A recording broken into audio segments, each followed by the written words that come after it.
अधिवेशनातनं एका पाठोपाठ एक धमाकेदार खुलासे होत आहेत आणि अधिवेशनाच्या अगदी दुसऱ्याच दिवशी सगळ्यात मोठा बॉम्ब जर कोणी टाकला, राजकीय बॉम्ब कोणी टाकला तो अंबादास दानवेंनी. त्यांनी एक व्हिडिओ सगळ्यांच्या समोर आणला. या व्हिडिओमध्ये काय पाहायला मिळतंय तर नोटांच्या थप्प्या आहेत, पैशांची बंडलं आहेत आणि एक लाल टी शर्ट घातलेला माणूस या व्हिडिओमध्ये दिसतोय, पण तो नेमका कोण आहे हे स्पष्ट होत नाही कारण त्याचा चेहरा व्हिडिओमध्ये दिसत नाहीये. हा तोच व्हिडिओ आहे जो अंबादास दानवेंनी शेअर केला आणि त्यांच्या याच व्हिडिओ बॉम्बमुळे मोठी खळबळ उडाली आहे. त्याच वेळेला शिंदेचे रायगडमधले आमदार महेंद्र दळवी सुद्धा काही काळ या व्हिडिओमध्ये पाहायला मिळतात. त्यामुळे पैशांच्या सगळ्या राशीमध्ये आमदार नेमके काय करतायत हा संतप्त सवाल दानवेंनी उपस्थित केला. हा व्हिडिओ व्हायरल झाला आणि मोठा राजकीय भूकंप घडला. हा तोच व्हिडिओ आहे जिथे हा लाल टी शर्टवाला माणूस आपल्याला दिसतोय एका छोट्या विंडोमध्ये आणि दुसरीकडे महेंद्र दळवी हे सुद्धा या व्हिडिओत दिसत असल्याचा आरोप अंबादास दानवेंचा आहे. पण हा व्हिडिओ साफ खोटा आहे, तो मॉर्फ केलाय असं महेंद्र दळवी म्हणतात. पण एकीकडे हा दावा ते करत असताना दुसरीकडे या पाठीमागे रायगडमधले राष्ट्रवादीचे खासदार सुनील तटकरेंचा हात आहे असा दावा शिंदेचे काही आमदार करतात. त्यामुळे एकीकडे व्हिडिओ खोटा म्हटला जातोय तर दुसरीकडे तो व्हायरल करण्यावरनं आरोप प्रत्यारोप सुरू झालाय. त्यामुळे सगळा विरोधाभास सगळ्यांनाच बुचकळ्यात टाकणार आहे.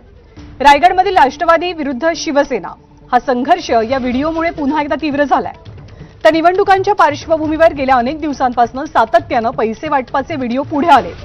सरकारमध्ये एकमेकांच्या मांडीला मांडी लावून बसणाऱ्या निलेश राणेंनी थेट भाजपचे प्रदेशाध्यक्ष रवींद्र चव्हाणांना सुद्धा या पैशांवरनं लक्ष केलेलं.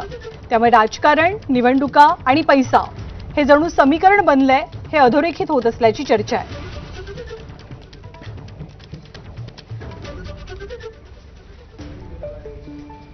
तर ज्या अंबादास दानवेंनी हा व्हिडिओ समोर आणला आणि एकच खळबळ उडवून दिली, ते अंबादास दानवे या व्हिडिओ संदर्भात नेमका दावा काय करतायत, आरोप काय करतायत तेही आपण पाहूया.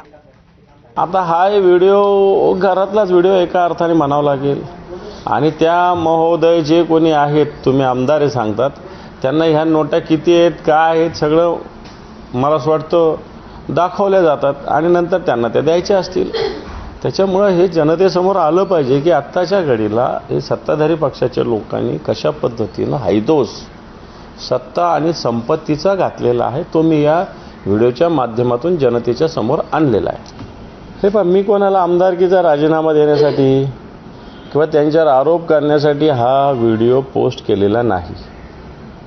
मी आत्ताच्या घडीला जे 50 खोके एकदम ओके लोक म्हणत होते तर काही लोकांना राग येत होता, म्हणजे खोक्यांचंच राजकारण सगळं चालू हे दाखवण्यासाठी मी आणि ज्या महेंद्र दळवींवरती या व्हिडिओच्या माध्यमातून अंबादास दानवे एक प्रकारे आरोप करतात, त्या महेंद्र दळवींनी मात्र हा व्हिडिओ साफ खोटा आहे, व्हिडिओ मॉर्फ करण्यात आलाय, एआयच्या माध्यमातून हा व्हिडिओ बनवण्यात आलाय असा दावा केलेला आहे आणि अंबादास दानवेंचे आरोप खोडून काढलेत. तर महेंद्र दळवी यांच्या दाव्यावरती अंबादास दानवेंनी सुद्धा उत्तर दिलंय. दोन्ही नेते नेमकं काय म्हणतात तेही पाहूया. एखादं कॅरेक्टर उभं करणं आणि कोणातरी बदनाम करणं किंवा कोणाची सुपारी घेऊन असं वक्तव्य करणं हे काय शोभत नाही आहे. खरं तर अशा पद्धतीत सगळे आरोप हे त्यांच्या नेत्यांकडे जातात. उद्या ह्याच असाच नव्हता फोटो मी त्यांच्या वरिष्ठ नेत्यांचा फोटो कट करून लावला तर चालणार आहे का, हाही त्यांना प्रतिसवाल माझा आहे.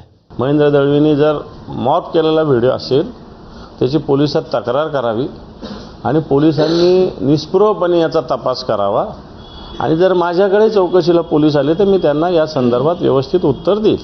लाल टी शर्टवाले कोण आहे ते अंबादास दानवे सांगू शकतील किंवा त्यांच्याकडे जे काही पुरावे असतील या संदर्भातलं व्हिडिओ रेकॉर्डिंग असेल सगळ्या गोष्टी तर त्यांनी दाखवावंच महाराष्ट्रासमोर. उभा महाराष्ट्र त्या गोष्टीमध्ये नक्की बघेल आणि कोणातरी बदनाम करण्याचं कटकारस्थान त्याने रचलं आहे याचा बोलवता धनी नक्की कोणतरी दुसरा असावा. कारण अंबादास दानवेंना महेंद्र दळवीची पार्श्वभूमी नक्की माहीत नसावी असं माझं व्यक्तिमत निश्चित आहे. एकतर माझ्याकडे या लोकांशी संबंधित व्यक्तीनंच हा व्हिडिओ पाठवला. आता चेहरा दिसत नाही त्यामुळे तो मी नव्हेच म्हणेल. तो आता पुढचा त्याच्या चेहऱ्याचा येईल त्याच बघूया. आता या व्हिडिओबद्दल महेंद्र दळवी काय म्हणतात तर हा व्हिडिओ खोटा आहे, हा व्हिडिओ मॉर्फ केलेला व्हिडिओ आहे. त्याच वेळेला त्यांच्या पक्षातले काही आमदार सुद्धा पुढे सरसावले या व्हिडिओबद्दल बोलण्यासाठी. पण या आमदारांनी लक्ष कुणाला केलं या व्हिडिओवरनं तर थेट सुनील तटकरेंना. तर एका बाजूला महेंद्र दळवी म्हणतात की व्हिडिओच खोटा आहे तर दुसऱ्या बाजूला त्यांच्या सहकाऱ्यांकडनं म्हटलं जातंय की या व्हिडिओ मागे सुनील तटकरे आहेत. त्यामुळे हा सगळा जो राजकीय विरोधाभास या व्हिडिओवर दिसतोय तो सगळ्यांना संभ्रमात टाकणार आहे. दळवी साहेबांचा जो व्हिडिओ आज दाखवण्यात आलेला आहे तो AI करून मॉप करून केलेला व्हिडिओ आहे. दळवींनी स्वतः त्याच्यावर स्पष्टीकरण दिलेलं आहे. AI करून हा कुणाचाही व्हिडिओ दाखवू शकतात. उद्या हे अख्ख्या आमदारांचा सुद्धा अशा व्हिडिओ करू शकतात. ज्यावेळेस आम्ही शिवसेनेने उठाव केला त्या उठावामध्ये महत्त्वाची भूमिका शिंदे साहेबांच्या बरोबर आम्ही 50 आमदारांनी घेतलेली होती आणि त्यानंतर जे राष्ट्रवादी सत्तेमध्ये बरोबर आलेले आहेत आणि घरचा भेदी होऊन बसलेला आहे. आणि त्यामुळे हे जी काही किनार जी आहे अंबादास दानवेंनी ही माझ्या मते त्या ठिकाणी रायगडचे सुनील तटकरे आणि अंबादास दानवे हे एकत्रपणे